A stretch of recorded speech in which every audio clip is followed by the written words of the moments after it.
Anda kembali di Wajah Kabinet Kerja Jokowi JK. Menteri Sosial Kofifa Indar Parawansa sebelumnya ada di Pokja Pemberantasan Kemiskinan di tim transisi Jokowi JK. Artinya sudah punya bayangan sebelumnya, Bu, jauh sebelum ketika Anda mungkin ditunjuk sebagai menteri saat Anda berada di Pokja untuk mengubah bagaimana pemberantasan kemiskinan di Indonesia. Begini, kalau saya kebetulan memang ketua Pokja Taskin, tapi saya tidak tahu bahwa banyak perencanaan dari kementerian ini, betul tidak tahu.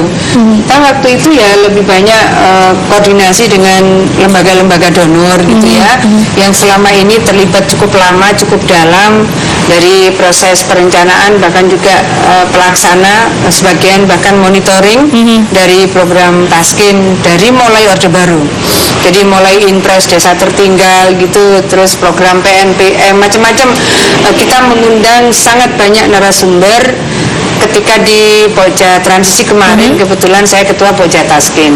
Ketika saya di sini, saya kaget, ternyata Taskin ini rohnya di kementerian ini.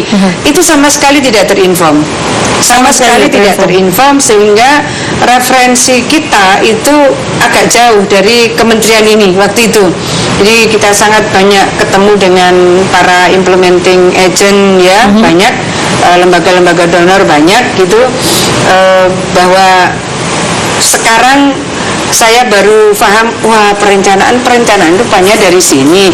Memang program ini 57 program, 19 kementerian lembaga. Jadi begitu banyaknya lembaga yang menjadi implementer program itu. Oke, termasuk Bansos ada 19 kementerian yang juga terlibat soalnya. Itu sinergi lagi. Iya, betul, karena sangat banyak beririsan dengan program-program kementerian lain. Itulah arahannya Presiden, Bansos ini mestinya di satu pintu saja. Itu arahan pertama Presiden, Bansos itu di satu pintu saja. Kemudian ada yang sudah disiapkan. Beliau tidak sebut secara spesifik. Kemudian ada surat dari KPK.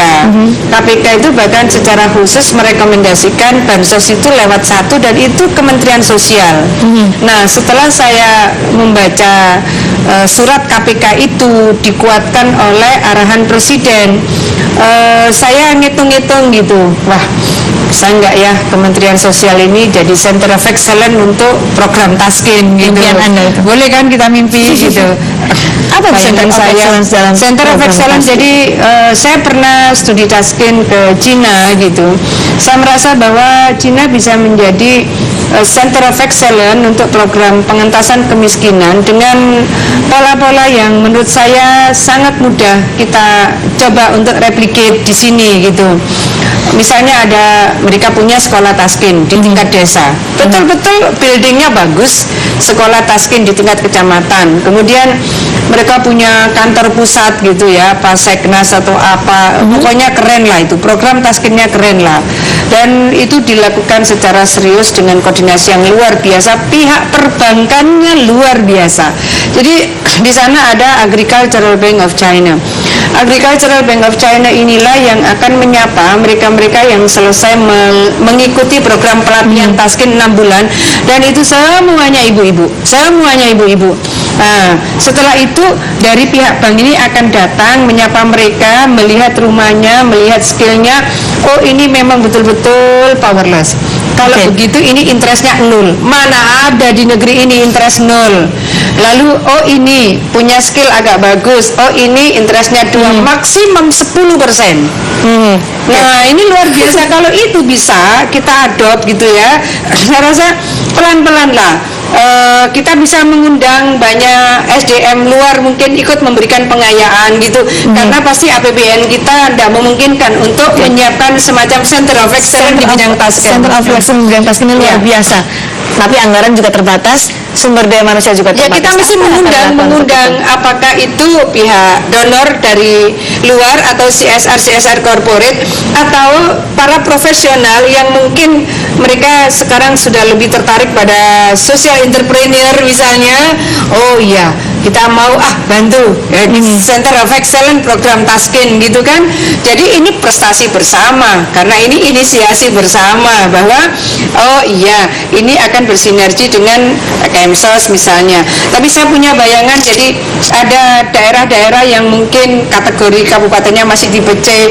Oh, dia ingin punya semacam referensi bagaimana ya mengentaskan kemiskinan di daerahnya. Sekolahnya ke sini gitu, magangnya ke sini. 5 tahun itu bisa dalam kepemimpinan Anda nanti di Kementerian Sosial? Apa yang tidak dimiliki oleh negeri ini ya, saya merasa bahwa kalau kita mau cari para expert di bidang apa yang nggak ada, kita mau expert di bidang agro banyak, kita mau expert di bidang katakanlah ekonomi kreatif juga banyak gitu. Kalau mereka kemudian disentuh, saya rasa sangat banyak CEO yang sudah sangat established secara ekonomi. Siapa tahu mereka kemudian menginginkan, oh iya, skill saya akan saya wakafkan untuk bangsa ini. Mungkin butuh ada yang mewakafkan 6 bulan, mewakafkan setahun. Tapi kalau orang pintar-pintar itu pada mau mewakafkan, kemudian negara ini menerima mereka, saya rasa tidak hanya CEO nasional, CEO internasional pun sangat mungkin. Oh ya, kita mau bantu Indonesia, kita mau menguatkan Center of Excellence. Bayangan saya. Itu mimpi besar Anda. Tapi yang dihadapi oleh masyarakat saat ini dalam waktu dekat, Bu Khofifah, adalah tentang bagaimana pemerintahan Jokowi JK berencana menaikkan harga BBM. Sudah siapkah jaring pengaman sosial kita yang Anda siapkan? Seperti apa bentuknya? Ada pengalihan subsidi ya.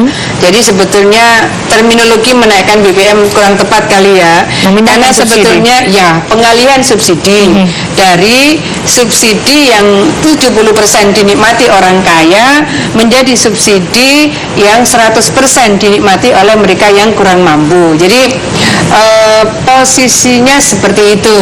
Nah, pengalihan subsidi ini memang harus dilakukan atas nama pemerataan kesejahteraan. Bentuknya seperti apa? Jadi kalau selama ini subsidi itu ke BBM, energi 70% larinya kepada orang kaya.